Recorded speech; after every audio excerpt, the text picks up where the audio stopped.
আগুন আগুন আগুন, কি ভয় পেয়ে গেলেন তো? এই আগুন সে আগুন না। আজকে তো মাছের বাজারে যে আমার মাথায় হাত পড়ে গেল।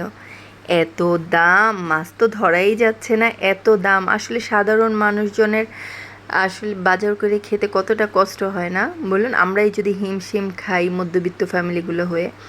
আর এই যে মাছের দাম, এত দাম, প্রতিটা মাছ 800-1000 টাকার নিচেই পাওয়াই যাচ্ছে না প্রত্যেকটা মাছ। এই যে কোরাল মাছ, এই কোরাল মাছটার কেজি 800-900 চেয়েছিল। ওই যে ওখানে আড় মাছ দেখা যাচ্ছে, আড় মাছগুলো 1000 টাকা কেজি চাচ্ছিল।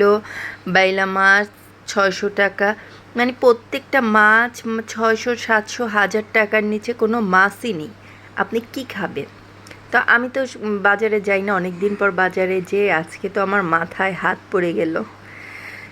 আর এই যে মাছ, অনেক রকম মাছ ছিল বাজারে, অনেক রকম মাছ। আজকে নতুন ভিডিও নিয়ে আসলাম আপনাদের জন্য, মাছের ভিডিও। আর এই যে দেখছেন মাছগুলো, এই ছোট মাছগুলো কিন্তু, এই ইলিশ মাছগুলো চাচ্ছিল 2500 টাকা কেজি। তো একটা মাছের দাম অনেক হয়ে যাচ্ছিল। আর এই যে এখানে এই যে ছোট ঝাটকা, এগুলো কিন্তু 1000 টাকা কেজি চাচ্ছিল। তো আজকের ভিডিও আমার কেমন লাগলো জানাবেন।